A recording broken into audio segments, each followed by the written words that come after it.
Hello guys, Assalamualaikum. Welcome back to the segment. Apa khabar guys? Saya harap anda semua dalam keadaan sihat. Dan hari ini saya nak kongsikan dengan anda lebih kurang dalam 5 ataupun 4 cerita kisah seram. Tapi sebelum tu guys, jom macam biasa kita layan di intro.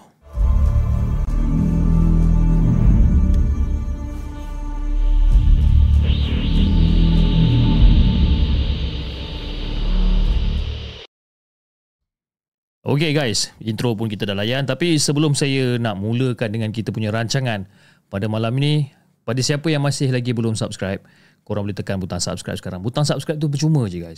Dan kepada anda yang lebih gemar untuk mendengar the segment melalui online ataupun tidak menggunakan YouTube, anda boleh dengar ataupun anda boleh dapati ataupun anda boleh cari the segment di Spotify, Apple Podcast ataupun di Google Podcast. Korang boleh cari the segment podcast. Okay, malam ni 4 atau 5 cerita yang saya nak dengarkan.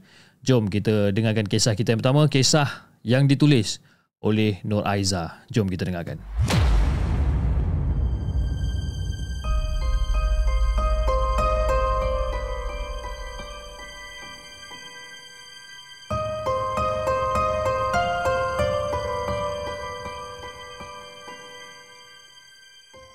Adakah anda telah bersedia untuk mendengar kisah seram yang akan disampaikan oleh hos anda dalam Markas Puaka? Assalamualaikum kepada Hafiz dan juga kepada semua penonton Markas Puaka. Waalaikumsalam warahmatullahi. Okey Hafiz, satu ketika dulu aku dengan adik aku ni tinggal dengan nenek dengan datuk aku dekat kampung B. Dan aku tak tinggal dengan mak dan ayah aku disebabkan masa tu ayah aku mengajar di sebuah college di kampung J.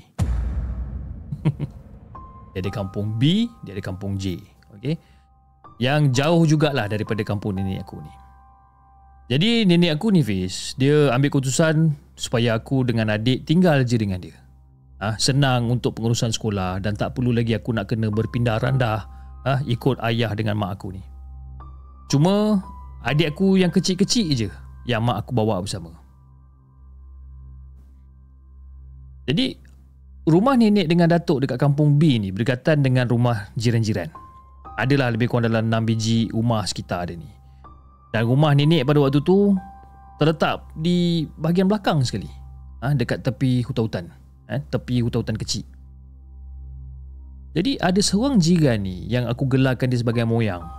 Moyang ni selalu bertandang ke rumah nenek untuk bual-bual kosong, Fiz. Kadang-kadang cerita pasal kisah-kisah dia dengan keluarga dia. Dan pada waktu tu, kalau tak silap aku, moyang lebih kurang dalam umur 90 tahun. Mata dia masih clear boleh nampak. Cuma telinga dia ni kadang-kadang dengar, kadang-kadang tak dengar.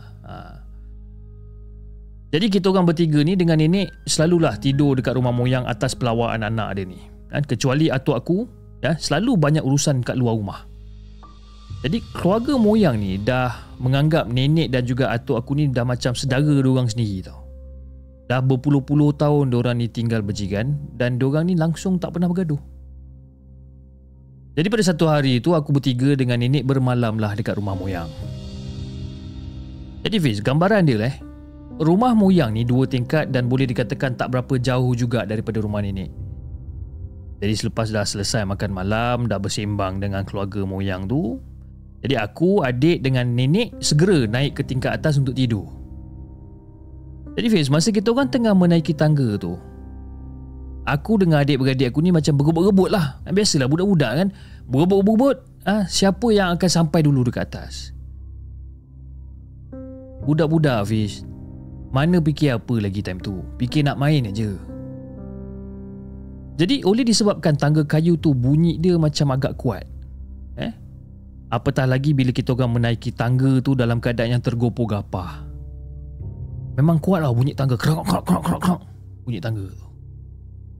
Dan aku pun rasa kuat juga masa kita orang melangkah tangga sampaikan ke tangga paling atas sekali. Jadi bila kita orang dah sampai dekat tangga kat atas tu, dah masa nak masuk tidur dan sebagainya ni, tak ada apa-apa yang berlaku. Tak ada apa-apa yang berlaku sehinggalah waktu kita orang nak tidur masa tu. Aku tak tahu kenapa pada malam tu aku rasa macam susah sangat aku nak lelapkan mata. Sama juga dengan adik aku. Mungkin beralih tempat tidur agaknya. Dan nenek aku dah lama terlelap Fiz. Jadi aku pun toleh lah tolehkan muka aku ni ke arah moyang yang tidur dekat atas katil. Aku tengok, oh, dah lama tidur si moyang ni, kan? Dah lama tidur moyang ni. Sambil-sambil tu, tak tahulah entah lebih kurang dalam pukul berapa, aku tertidur juga pada malam tu. Jadi sedang dalam telina tidur tu, tiba-tiba aku terkejut, Fiz. Aku terdengar seperti ada orang naik tangga dalam keadaan yang kuat, dan bila sampai ke penghabisan tingkat tu, aku terdengar macam ada orang bunyi macam lompat-lompat. Dong, dong, dong, dong. Aku dengar apa ni? Dan adik aku pun terdengar juga daripada awal lagi, masa kaki tu mula melangkah naik ke tangga. Jadi kita orang tunggu je lah kalau ada salah seorang daripada ahli keluarga moyang nak ambil selimut ke, nak ambil bantal ke dekat tingkat atas ni kan. Jadi bila tunggu beberapa minit, Fish, masih tak ada orang muncul. Jadi dalam kepala otak aku masa tu macam, bunyi apa tadi ya? Bunyi tapak kaki siapa lah? Tak ada cerita banyak, Fi. Masa tu kita orang cepat-cepat ambil selimut dekat hujung kaki tu, terus berselubung dekat dalam satu selimut. Aku dengan adik aku berselubung dalam satu selimut. Jadi masa berselubung dalam selimut ni, aku pun tanya dekat adik aku, "Dik, ada dengar tak tadi, Dik?" Kak, ada kak. Dia macam mengajuk cara kita naik ke tangga sampai atas kan? Lah kak. Tapi siapa lah kak? Tak apalah, kita tunggu je, kita tengok je siapa Jadi pada waktu tu, Fiz, aku kira adik aku pun macam cuak jugalah. Takut tapak kaki tu datang menghampiri kita orang pula kan. Tapi yang lebih mengherankan, seperti mana langkahan tapak kaki kami semasa menaiki tangga sampai ke atas tadi tu, begitu jugalah cara hentakan kaki tersebut meniru. Seolah-olah meniru hentakan tapak kaki kita orang ni. Sama. Jadi pada malam tu, kita orang terus kejutkan nenek yang tengah tidur lena kat sebelah aku ni. Tak sabar rasanya untuk ceritakan kisah yang baru berlaku sebentar tadi. Tapi bila kejut, nenek macam terlena je. Terlena tidur, nyenyak tidur dia. Langsung tak dengar apa-apa.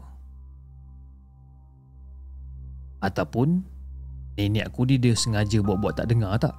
Kan? Sebabkan dia tahu yang kita orang ni penakut. Jadi Phil, lepas kita orang terdengar bunyi gegaran ataupun bunyi hentakan tapak kaki tu tadi, langsung kita orang tak dapat nak tidur sampailah ke pagi. Bila dah sayup-sayup kedengaran ayam berkokok, barulah nenek bangun untuk balik ke rumah. Jadi bunyi kokokan ayam tu dah menandakan pada waktu subuh lah. Jadi di sepanjang perjalanan berjalan nak sampai ke rumah ni, aku tanya juga dekat nenek tentang kejadian masa dekat rumah moyang malam tadi. Jadi aku pun ceritalah dekat nenek apa yang aku dengan adik aku alami ni. Nek tahu tak, semalam kita orang terdengar macam ada tapak kaki ni naik ke atas. Tak ada apalah tu. Hama rumah tu. Hama rumah ni. Hama rumah tu apa benda ni? Tak pernah dengar pun. Lepas tu adik aku menyampuk. Lah ni. Hama. Hama bukan kecil ke ni? Hama rumah besar mana pula? Dah lah. Hama rumah tu. Dah nanti dah sampai rumah, semua pergi mandi. Semua pergi mandi. Jangan tanya macam-macam dah. Sebenarnya Hafiz, aku merasakan yang nenek seperti seolah-olah ingin sembunyikan sesuatu daripada pengetahuan kita orang berdua ni. Hama rumah, apa benda tu? Korang tahu?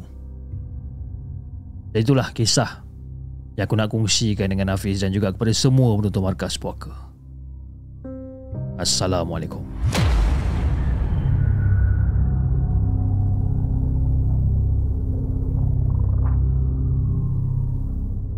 Jangan ke mana-mana.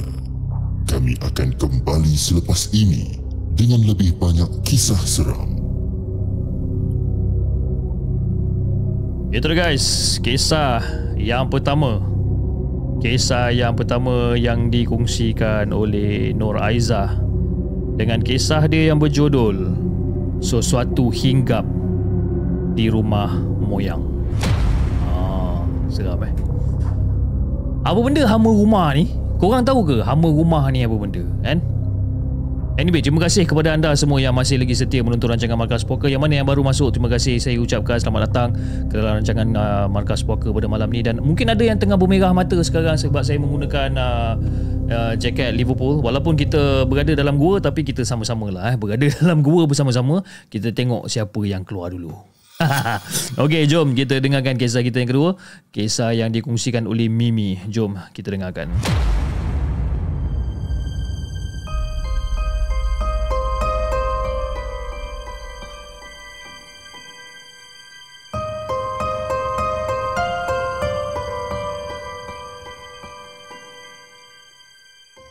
Adakah anda telah bersedia untuk mendengar kisah seram yang akan disampaikan oleh hos anda dalam Markas Puaka?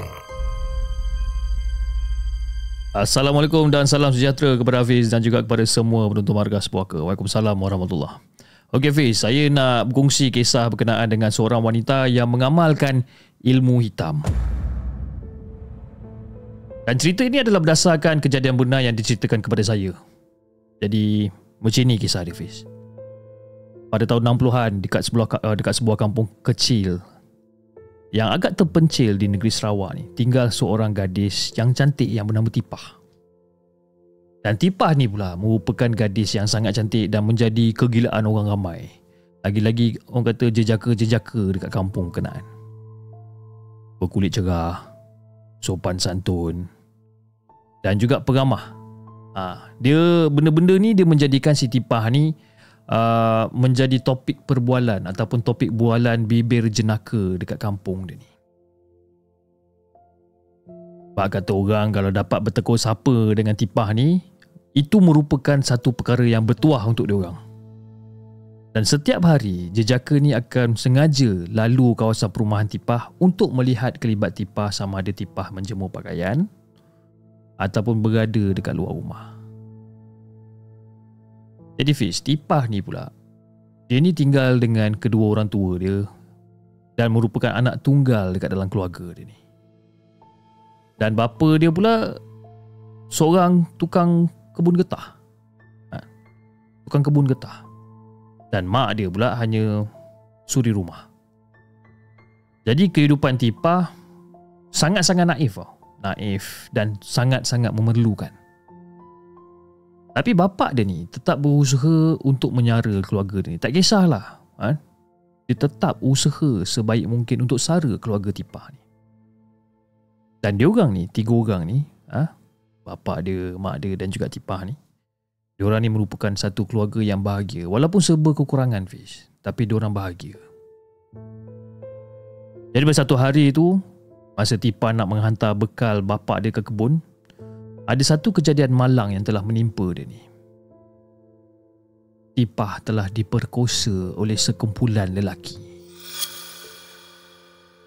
Dan pada waktu tu, Tipah pulang ke rumah dengan pakaian yang compang-camping, ada kesan darah dekat dahi, dan benda tu menjadi tanda bahawa dia telah dipukul dan terdapat orang kata unsur kekerasan yang berlaku. Tipah rasa sedih Fiz. Dia sedih, dia malu, marah dan juga dendam terhadap pelaku-pelaku tersebut. Dan kejadian ni, apa benda yang terjadi dekat Tipah ni, Tipah ceritakan dekat kedua-dua orang tua dia ni. Dan sepakat diorang pergi ke rumah ketua kampung untuk menuntut keadilan kepada si Tipah ni. Tapi malang dia Fiz, salah seorang daripada pelaku tersebut adalah anak kandung ketua kampung. Dan of course bila anak kandung ketua kampung ni, ketua kampung memang takkan memberikan keadilan lah. Keadilan yang sepenuhnya untuk Tipah keluarga, atas sebab tak nak menconteng arang kat muka sendiri, selaku ketua kampung lah. Sebab kenapa? Ketua kampung ni dia macam sangat dihormati dan sangat disegani oleh penduduk kampung. Jadi pada waktu tu Tipah dengan kedua orang tua dia pun pulanglah ke rumah dengan keadaan yang sedih, marah, kecewa. Dan Tipah dia mendapat tekanan yang teramat sangat apabila dia disahkan mengandung pula. Hasil daripada pemerkosaan tu. Dan Tipah dah mula berubah sepenuhnya. Berubah macam mana ni Fiz? Dulu Tipah ni seorang yang sangat peramah, sopan santun daripada segi tutur bicara dia.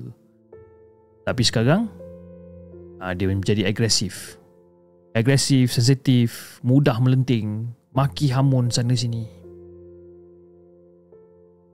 Dan Tipah ni dia merasakan dunia ni sangat-sangat kejam untuk dia. Dan kemiskinan yang dialami oleh mereka ni seolah-olah satu kesempatan bagi pihak lain untuk mengambil kesempatan sewenang-wenangnya dan juga berbuat jahat pada diorang ni. Jadi pada waktu tu Fiz, Tipah fikirlah. Dia fikir dan juga dia berusaha macam mana dia nak dapat balas dendam ataupun nak buat balas dendam ni terhadap perbuatan-perbuatan durjana lelaki-lelaki yang telah berbuat jahat kepada diri dia ni. 3 tahun Fiz. 3 tahun Tipah dan keluarga dia ni hilang daripada kampung tersebut. Dan masa berlalu sangat pantas. Sekarang Tipah kembali semula ke kampung halamannya yang telah lama ditinggalkan. Tipah duduk balik semula dengan orang duduk balik semula dekat rumah tua peninggalan orang tua dia tu, disebabkan mak dengan ayah dia tu dah meninggal dunia. Tapi Tipah ni dia pulang dengan berbekalkan satu hasrat. Apa hasrat dia tu? Menuntut keadilan. Macam-macam lah kejadian pelik aneh berlaku bila Tipah dah balik ke kampung asal dia ni. Dan orang kampung dah mula buka mulut, fitnah, menuduh. Yang selama mana Tipah hilang 3 tahun ni, Tipah pergi menuntut ilmu hitam. Dan segala kejadian yang aneh berlaku dekat kampung tu, semuanya dikaitkan dengan Tipah. Tipah ni mesti Tipah yang buat. Ini mesti Tipah yang buat. Walaupun Tipah dah duduk sebulan dekat kampung tu, agak jarang jugalah nak nampak Tipah ni keluar daripada rumah. Dan dia hanya sekadar keluar untuk beli barangan keperluan dekat kedai runcit. Tapi itu pun hanya beberapa kali dalam sebulan je. Tapi penampilan Tipah pun dia agak berlainan Fiz. Tipah ni tampil lebih cantik daripada biasa. Manis, berkebaya merah, bersanggul berbunga. Dan Tipah masih lagi menjadi kegilaan ramai, walaupun ada orang kata titik hitam dekat dalam sejarah hidup dia ni. Cuma Tipah ni dia tak semesra dan tak sesopan dulu. Perangai dia ni kasar Fiz. Kasar dengan jelingan mata dia yang tajam ke arah sesiapa je yang pandang dia ni. Seekor demi seekor ayam disembelih untuk diambil darahnya dan dimasukkan ke dalam botol. Limau perut, kemenyan, jarum, paku dan juga beberapa alatan tersusun dekat meja pemujaan. Dan inilah rutin aktiviti harian Tipah apabila menjelang senja. Bunga cempaka dimakan satu persatu. Secara tiba-tiba, fizikal Tipah ni bertukar menjadi wanita yang sangat-sangat hodoh. Sebab apa? Sebab Tipah dah merelakan jiwa dia ni menjadi hamba iblis oleh kerana marah dan juga dendam dia yang dulu. Dan Tipah dah bersumpah bahawa yang bersalah akan mendapat pembalasan yang setimpal. Dan Tipah betul. Dia menghilangkan diri untuk menuntut ilmu hitam agar dapat membela diri dia ni. Macam-macam lah Tipah buat ritual, satu demi satu, kan? Dan seolah-olah jin dan juga iblis ni dah menjadi kawan baik dia. Tipah mula merasa tak selesa bergaul dengan manusia. Sebab apa bagi dia, manusia ni lebih keji daripada jin dan juga iblis. Dunia Tipah dengan dunia kita ni, Fiz, memang betul-betul jauh berbeza. Jadi oleh kerana kematian demi kematian berlaku dekat kampung tersebut, seorang pemuda yang kita namakan dia sebagai Mamat. Mamat ni tekad untuk menyiasat apa yang jadi sebenarnya ni. Dan Mamat dapat rasakan ada benda yang tak kena dengan kampung dia ni. Jadi pada malam tersebut, Mamat pergi mengendap di sebalik daun kayu rumah Tipah ni. Yalah, orang-orang dulu, Fiz. Dinding kayu tu semua dibuat daripada daun nipah, kayu buluh yang agak jarang-jarang.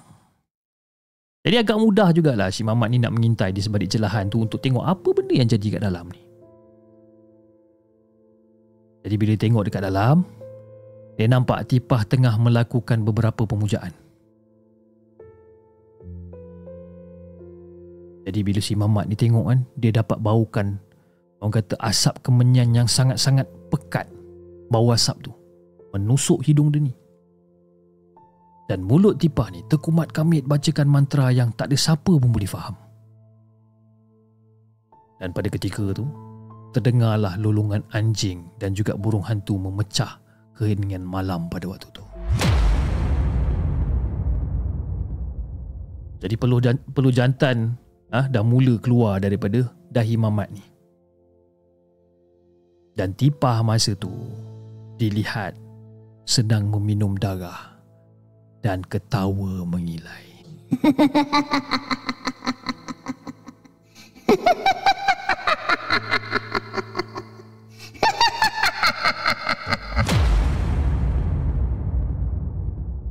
Dan dekat tangan Tipah ni masa tu ada satu patung yang dibuat daripada benang yang telah ditusuk-tusuk menggunakan pisau.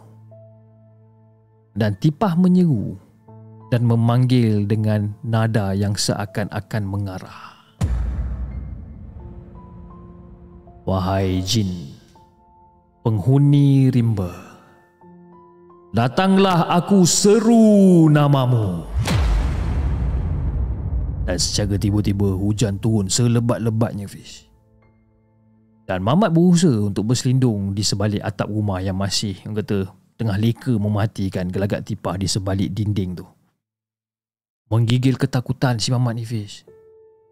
Bila mana dia dapat menyaksikan ada satu lembaga hitam yang besar duduk menyembah ke arah Tipah.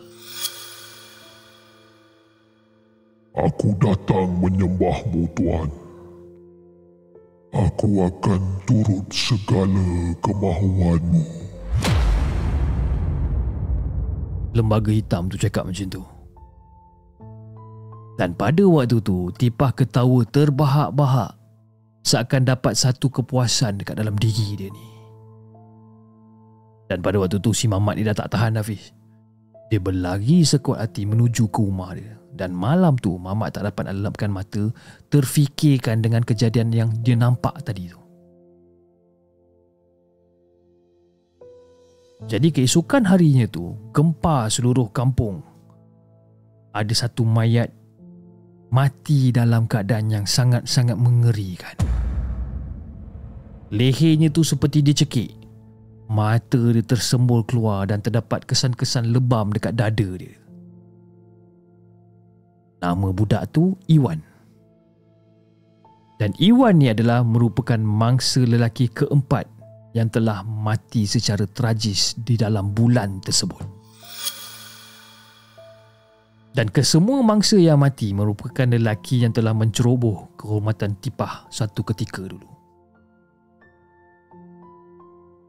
Dipendekkan cerita, Mamat hadir di majlis perkebumian Iwan. Dan dekat dalam kepala otak Mamat ni, dia mengaitkan kejadian malam tadi tu dengan kematian Iwan.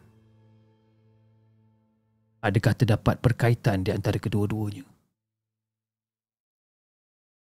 Dan Iwan akan merasa bersalah sekiranya perkara ni tak dilaporkan kepada ketua kampung.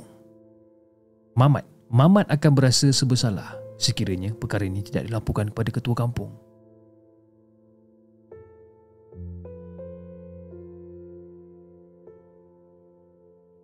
Jadi pada waktu tu, bergegaslah menuju ke rumah ketua kampung untuk menceritakan kejadian tersebut. Dan malam tu juga, seluruh penduduk kampung dikumpulkan untuk menghalau Tipah keluar daripada kampung. Tapi Tipah ni pandai. Dia tak ada kat rumah pada malam tu. Habis rumah Tipah digeledah. Digeledah oleh semua penduduk kampung. Dan dengan tak semena-mena, ada satu dahan pokok yang sangat-sangat besar tumbang, betul-betul menimpa penduduk-penduduk dan juga ketua kampung. Tapi yang pelik dia, hanya ketua kampung je yang mati di tempat kejadian. Yang lain hanya cedera-cedera saja. Dan sejak daripada tu, Fiz, rumah Tipah dah tak ada orang duduk dah. Hari demi hari berlalu sehinggakan rumah tersebut sujud menyembah bumi. Tapi semua warga setempat masih lagi tak dapat nak melupakan sejarah yang pernah terjadi kat situ. Mana menghilangnya si Tipah, tak ada siapa yang tahu. Semoga ada sinar hidayah buat Tipah. Dan sesungguhnya, sebenarnya Tipah merupakan seorang mangsa yang hanya ingin membela ataupun menuntut pembelaan untuk diri dia sendiri. Wallahualam. Itu je kisah yang saya nak ceritakan dengan Hafiz dan juga kepada semua penonton di segmen pada malam ini.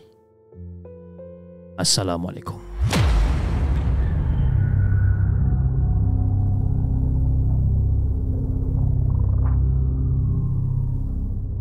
Jangan ke mana-mana. Kami akan kembali selepas ini dengan lebih banyak kisah seram. Itu dia guys, kisah yang kedua, kisah yang dikongsikan oleh Mimi. Kisah berkenaan dengan Tipah, dendam hamba iblis. Lain macam dengar macam fiction, okey, dengar macam cerita macam kata rekaan, okey. Ada yang mungkin boleh terima, ada yang mungkin tak boleh terima dengan kisah-kisah yang macam ni sebab yalah, orang kata kepercayaan kita ni berbeza-beza kan. Ada yang betul-betul percaya dengan cerita-cerita walaupun benda tu luar daripada akal manusia dan sebagainya. Tapi again benda-benda yang berkaitan dengan ilmu hitam, benda-benda yang berkaitan dengan jin, iblis, syaitan ni semua, saya rasa kita tak boleh, orang kata, ambil leceh ataupun tak boleh nak ambil pusing, ambil senang kan benda-benda macam ni. Kita yalah, benda tu kita kena, orang kata kita kena percayalah, walaupun benda tu di luar akal pemikiran kita, tapi cubalah untuk percaya. Terima kasih Mimi di atas satu perkongsian yang terbaik pada malam ini. Okey, jom kita teruskan dengan kisah kita yang ketiga. Kisah yang dikongsikan oleh Haris. Jom kita dengarkan.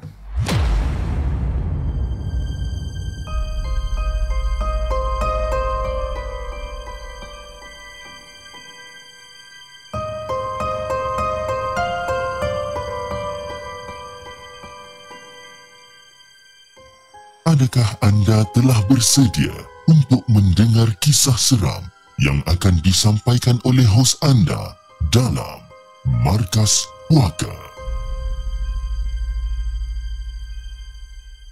Assalamualaikum kepada Cip dan juga kepada semua pendengar Markas Puaka. Waalaikumsalam warahmatullahi. Terima kasih Cip sebab sudi memperdengarkan cerita aku ni.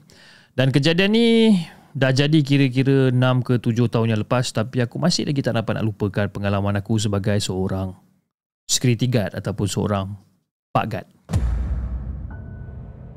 Aku pernah menjadi jaga. Pernah jadi jaga dekat sebuah tempat bangunan badan berkanun di satu negeri di utara tanah air.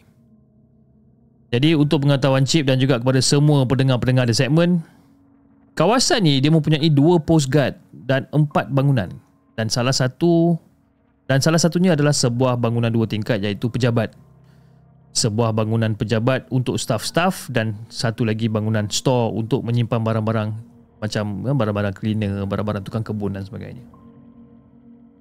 Jadi post guard pula ada 2, iaitu dekat pintu masuk dan juga dekat pintu keluar. Dan satu lagi pos berada di satu kawasan berpagar yang berada hampir-hampir di bahagian belakang, dan hanya 2 orang guard saja pada setiap malam.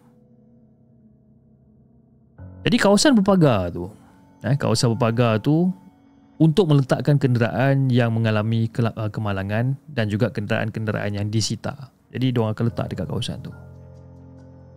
Dan berhampiran dengan kawasan tu juga ada sebatang pokok yang sangat-sangat besar yang akar dia ni berjuntai-juntai bersebelahan dengan post guard kedua.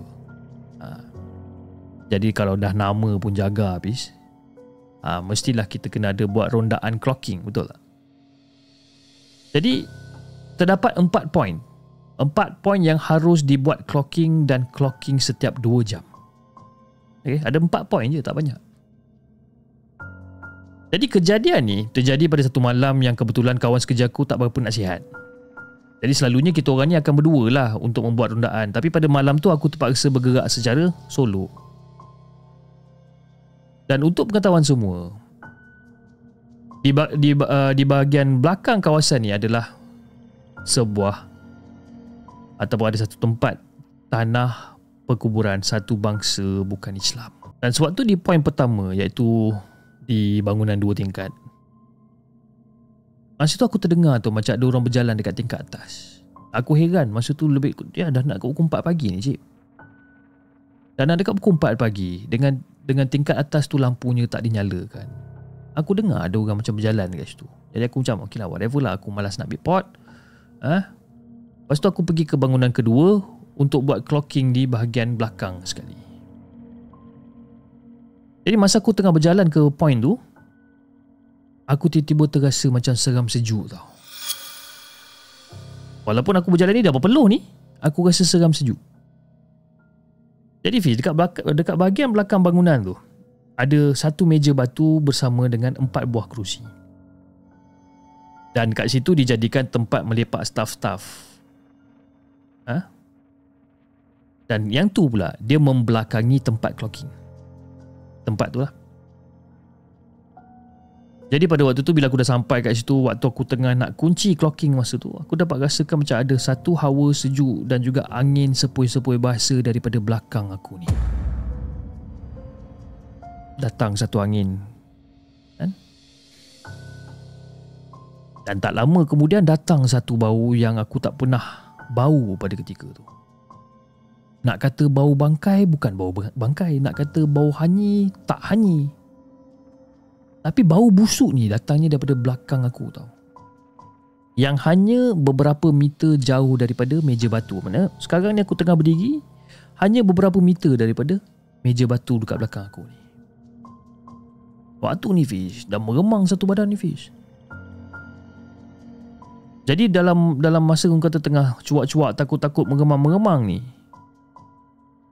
perlahan-lahan aku cakap dengan benda ni. Kalau korang ganggu aku dengan bunyi-bunyian, aku boleh hadap lagi. Tapi tolong aku minta jangan menjelma dalam apa-apa rupa sekalipun dekat depan aku, ya.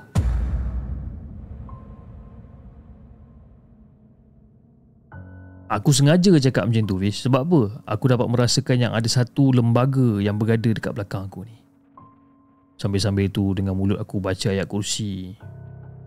Dan masa tu aku tengok daripada hujung mata kanan aku ni, aku nampak ada satu lembaga berambut panjang berpakaian putih kemerah-merahan tengah menyangkung dekat tepi tu. Kepalanya menunduk sambil tangannya dilipat di lututnya, dan dia tengah duduk di bahagian atas meja batu tu. Dan bunyi benda tu, dia seolah-olah macam bunyi hantu Ju-on tau.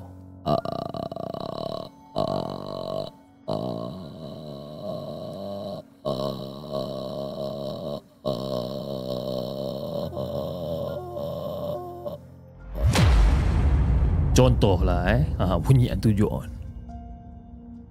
Apa lagi Cip? Bila dah dengar macam ni, makin kuatlah aku baca ayat kursi aku ni.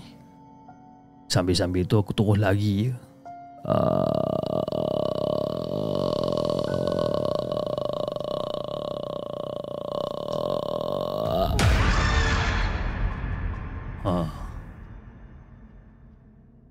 Tapi masa aku tengah berlari tu aku tak pergi ke pos kat depan sebab masih ada lagi 2 poin yang aku kena buat clocking. Sebab apa? Kalau aku tak pergi buat clocking, tak pasal-pasal. Kena potong gaji pula. Jadi masa aku tengah berlari nak ke poin yang ketiga ni, aku dapat rasakan macam ada satu benda yang tengah ikut aku daripada belakang. Dan dengan tiba-tiba, selebar kain putih berterbangan melintasi kepala aku menuju ke pokok yang besar berhampiran dengan pos yang kedua tu. Aku berhenti jap. Aku nampak benda tu, aku berhenti. Aku tarik nafas dalam. Dan aku pun berjalan. Aku berhenti. Aku macam Astaghfirullahaladzim. Dan aku berjalan. Aku berjalan perlahan-lahan ke poin ketiga untuk yang terletak di bangunan store cleaner ni. Mulut aku ni masih lagi tak berhenti-henti duk baca ayat suci Quran yang aku hafal. 3 kul, Al-Fatihah, ayat kursi dan sebagainya. Dalam kepala otak aku masa tu, aku ada lagi satu masalah. Lagi satu clocking point yang aku nak kena buat.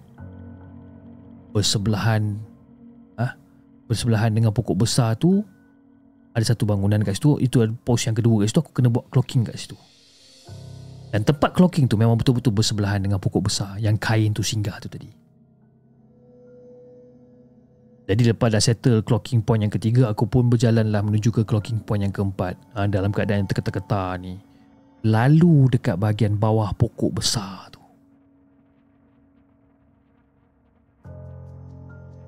Dan masa aku tengah lalu dekat bawah pokok besar tu, Fiz, aku terdengar ada satu bunyi.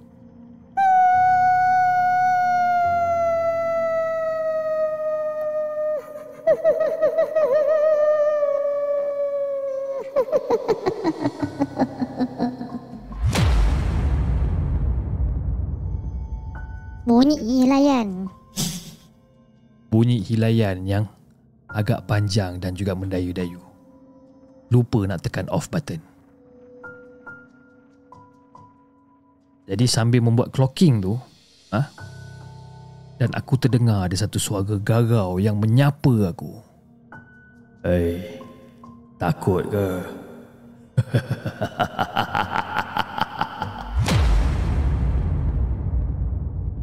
Tak ada cerita banyak, Fiz. Aku turun lagi. Jadi masa aku berlari tu, aku terus masuk balik dekat pos hadapan. Dan pada waktu tu kawan aku tanya macam, kenapa kau ni peluh-peluh? Jadi disebabkan aku tak nak menakutkan kawan aku yang tak berapa sihat tu, aku pun cakap lah, tak ada apalah, ada anjing kejar, itu yang aku berlari tu. Lepas tu muka kawan aku macam pelik. Aku ni, aku tak sihat. Tapi kau kata ada anjing kejar hang. Tak ada dengar bunyi anjing menyalak pun. Cakap macam tu.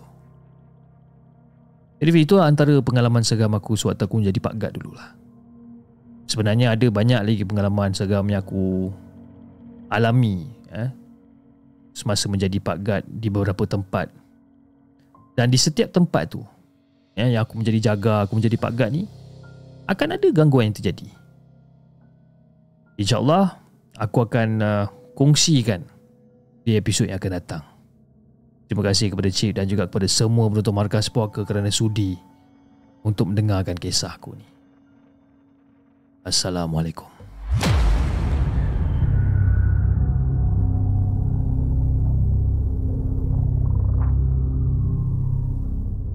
Jangan ke mana-mana. Kami akan kembali selepas ini dengan lebih banyak kisah seram.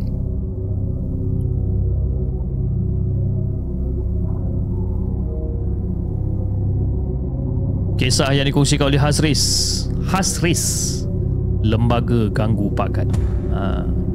Lembaga Ganggu ke Pak Gad. Tiba-tiba tadi saya lupa nak tekan satu off button. Keluarlah suara Cik Mang saya ni. Saya terlupa nak tekan button tu, dia terkeluar suara Cik Mang. Saya minta maaf kepada penulis cerita kalau tiba-tiba saya terlupa nak tekan off button tadi. Ya biasalah bila kita buat salah ni, dia at some certain time memang akan ada lah. Okay. Sebelum kita bacakan kisah kita yang terakhir pada malam ni, saya ingin mengucapkan ribuan terima kasih kepada anda semua yang masih lagi setia menonton rancangan Markas Puaka pada malam ni, yang mana yang telah menyumbang melalui super sticker, super chat. Terima kasih saya ucapkan, right? Okay, tak mau masa. Okay, sorry. Terima kasih juga saya nak ucapkan kepada moderator. Ini moderator ni penting ni. Macam mana saya boleh terlupa diorang? Teruk habis ni. Saya nak ucapkan ribuan terima kasih kepada semua moderator yang bertugas pada malam ni untuk mengawal sesi chat. Yang mana yang kena tendang, yang mana yang kena ban. Saya ucapkan terima kasih banyak-banyak. Okay guys, jom kita bacakan kisah kita yang seterusnya, ataupun kisah kita yang terakhir pada malam ni. Kisah yang dihantarkan oleh Farel. Cerita Farel ni mesti best. Jom kita dengarkan.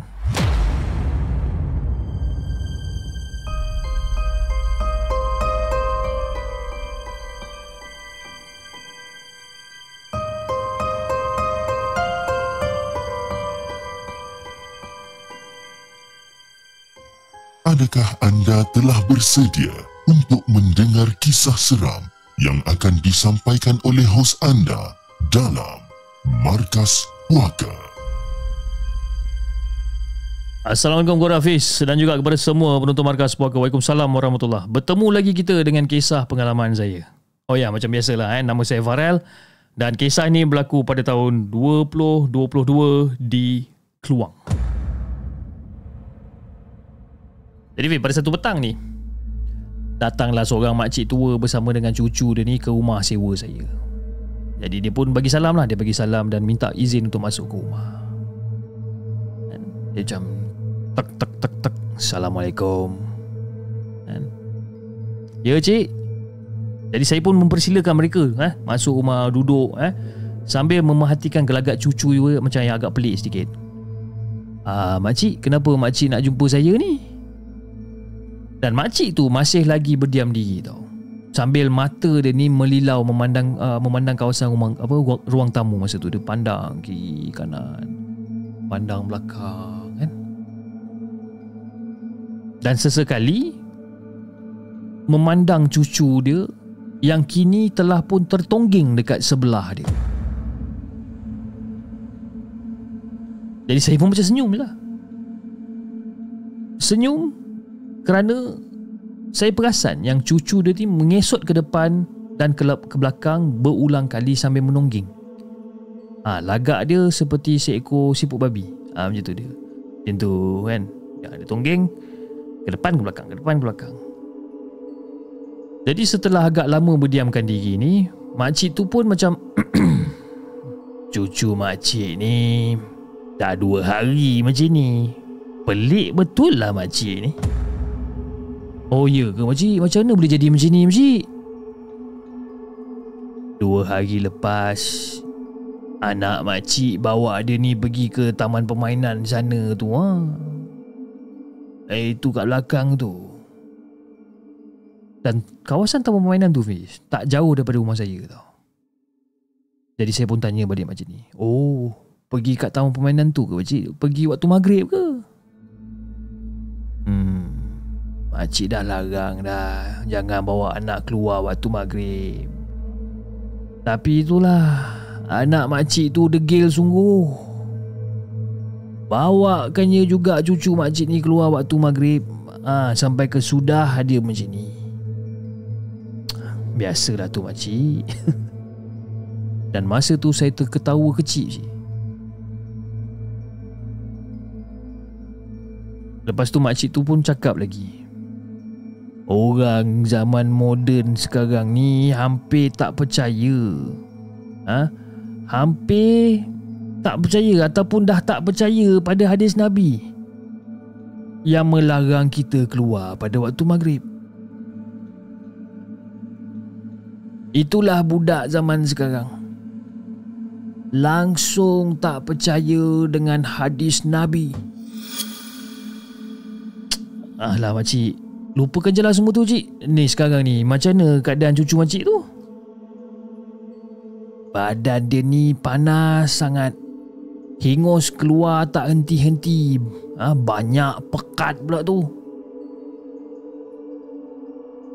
Dan tak lama kemudian Fiz, ibu saya kemudian menghidangkan air teh suam dan kemudiannya saya meminta makcik tu membawakan garam dan juga sebotol air mineral. Dan makcik tu mengangguk. Dia mengangguk dan dia kembali ke rumah dia untuk mengambil bahan yang saya minta. Dan kelihatan budak tadi tu masih lagi mengesot di kawasan ruang tamu tanpa memperdulikan orang sekeliling dia. Dan sesekali masa dia tengah mengesot tu, kepalanya terangkat seolah-olah macam menghidu sesuatu dekat udara sebelum mengesot kembali. Dia mengesot lepas tu dia jam. Lepas tu dia mengesot balik. Jadi saya pun keluarlah. Saya pun keluar ke kawasan depan dan memetik beberapa helai daun bidara Madinah. Dan sebelum masuk ke rumah, saya membaca beberapa potong ayat Quran untuk membuat pendinding di sekitar rumah saya. Kemudian saya duduk kembali dan mengambil satu cawan yang berisi dengan teh panas. Saya masukkan sehelai daun bidara ke dalam cawan tu sambil melihat budak tu mengesot ke arah pintu rumah. Jadi bila budak tu mengesot ke arah pintu rumah, kedengaran suara makcik tu dekat pagar rumah. Sebelum makcik tu masuk dekat dalam rumah saya, kedengaran suara makcik tu, "Ya Allah, cucu aku." Cik, biar je budak tu cik. Biar je. Dia tak boleh nak lagi tu cik. Dan masa tu muka makcik tu pandang aku macam sedikit keheranan tau. Tak boleh lagi. Dan tak lama kemudian, makcik tu mengangguk dan dia pun masuk ke dalam rumah. Dia kemudian dia menyerahkan garam dan juga air mineral sebelum duduk dekat kawasan ruang tamu tu. Dan dengan perlahan, cucu dia tu tadi mengesot ke arah makcik yang tengah duduk ni. Jadi saya pun membaca ayat ruqyah pada garam dan juga air mineral tersebut sebelum mencuit sedikit garam dan memasukkan dia ke dalam cawan yang ada daun bidara tu tadi. Saya tersenyum masa tu Fiz. Saya tersenyum dan saya serahkan cawan tersebut kepada makcik tu dan menyuruh untuk cucu dia minum. Dan masa makcik tu nak suruh cucu dia minum, secara tiba-tiba cucu dia ni mendongak kepala dia ke atas. Lepas tu dia cakap, "Tak nak minum. Tak nak minum. Dalam tu ada daun. Ada daun." Jadi masa cucu dia cakap macam tu, saya pun cakap balik dekat cucu dia ni, memanglah ada daun. Dah nama pun air teh ni dik. Tak nak. Aku takut. Aku tak nak minum. Dan makcik itu pandang saya seperti inginkan kepastian. Saya senyum, saya angguk dan mengarahkan makcik tu untuk mengeluarkan daun bidara tu daripada dalam cawan yang dipegangnya tu. Dan makcik tu cepat-cepat dia keluarkan daun tu, kan? Dan dibagi cucu dia untuk minum.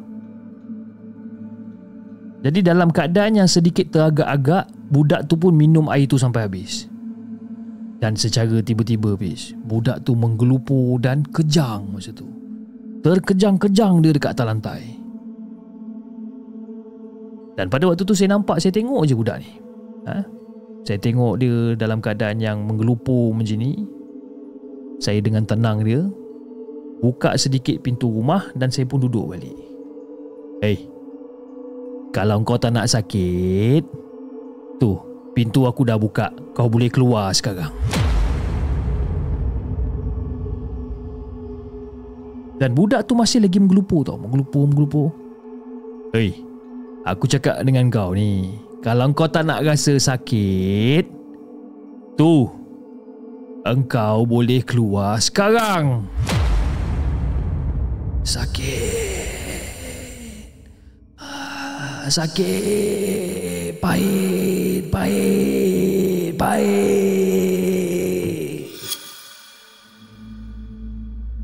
Budak tu masih lagi menggelupur kat atas lantai. Dan masa tu saya mengeluh dan membaca beberapa potong ayat Quran. Saya baca. Dan saya cakap lagi sekali, kalau kau tak nak keluar, kau akan mati. Kau akan mati terbakar, kau keluar sekarang. Baik. Baik.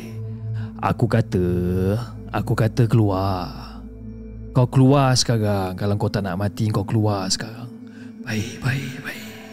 Aku keluar. Dan dengan tak semena-mena, budak tu terdiam daripada menggelupur tu dengan mulut dia yang sedikit tenganga. Dan kelihatan hingus yang pekat dan juga banyak keluar laju daripada hidung budak tu. Dan beberapa minit kemudian, budak tu pun terus tidur. Saya pandang je budak tu. Nah, kau keluar sana. Kau jangan ganggu lagi anak-anak Adam, faham? Keluar. Dan makhluk tu terus menghilangkan diri daripada pandangan. Farel, ini Acik nak tanya ni, apa benda yang masuk kat dalam badan cucu makcik ni, Farel? Biasalah cik, jin yang suka usik manusia ni boleh ke kalau makcik nak kejut cucu makcik ni? Boleh. Nanti makcik dah kejut, makcik letakkan balik daun bidara tadi tu dekat dalam cawan nanti kejap lagi saya isi lagi air teh. Dan bila budak tu bangun, Fiz, budak tu macam keadaan yang macam agak pelik, terkebil-kebil tau. Dia macam, Nek, kita kat mana ni, Nek? Memang jelas, Fiz, daripada raut wajah dia ni terpampang heran. Dia macam memang betul-betul tak tahu apa benda yang terjadi pun. Lepas tu budak tu palingkan arah dia ke muka saya. Saya buat apa kat rumah pakcik? Dan masa tu saya terketawa besar sambil menggelengkan kepala dan mengarahkan budak tu untuk minum air teh daun bidara ni.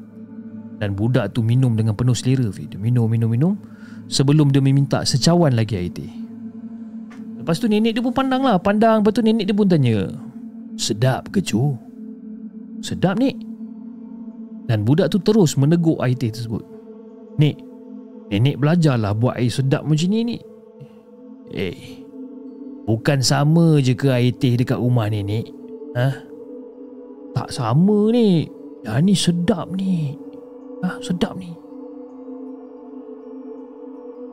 Jadi nenek itu ataupun makcik tu mengeluh sambil menggelengkan kepala dia ni ketika dia tengah menuang air teh dekat cucu dia ni, ke dalam cawan cucu dia ni.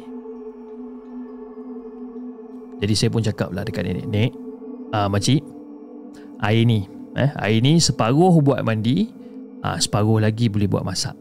Garam ni pun sama, boleh buat masak, jangan risau. Boleh tambah air masak ke, air tapis ke? Boleh je ni. Air hujan pun boleh, tak ada masalah. Itu pun kalau air hujan tu bersih lah. Tapi bukan ke kalau air ubat ni tak boleh pakai air sebarangan? Makcik minta tolong saya kan? Yelah, makcik memanglah minta tolong kamu, tapi makcik nakkan kepastian aja. Dalam makcik dengan saya, makcik tak perlu nak ada pantang-pantang apa-apa, tak ada. Semua ni air semua ni adalah makhluk Allah ni. Jangan dicampurkan dengan air yang dicuri, sudahlah. Kemudian pada waktu tu saya pun minta diri untuk masuk ke dalam bilik. Tinggalkan makcik tu dengan cucu dia berborak dengan ibu saya dekat ruang tamu. Jadi esoknya tu, Fiz, semasa saya nak pergi ke kerja, saya tersempat dengan makcik tu semalam. Makcik tu tengah sapu dekat depan rumah dah tau. Jadi saya terserempak dengan ni. Assalamualaikum makcik. Waalaikumsalam. Macam mana keadaan cucu cik? Dah okey ke? Alhamdulillah Farel, dah sihat dah. Dah pergi ke sekolah dah. Dah pergi ke sekolah balik dah cucu makcik tu. Alhamdulillah cucu dia sihat. Jadi guys, kita kena beringat jangan sekali-kali kita merayau-rayau dekat luar rumah menjelang waktu maghrib. Tak kira lah kita ni dah tua ke, muda ke, anak-anak ke, jangan. Sebab apa? Dikatakan pada waktu ni syaitan suka merayau-rayau sehinggakan ada yang memudaratkan manusia. Ingat, ingatlah pesan Nabi kita. Waktu maghrib, tutuplah tingkap dan juga pintu. Banyakkan berzikir dan juga amalan yang soleh. Jadi saya harap mudah-mudahan cerita ni dapat memberi manfaat kepada kita semua dan juga kepada semua penonton Markas Puaka. Assalamualaikum.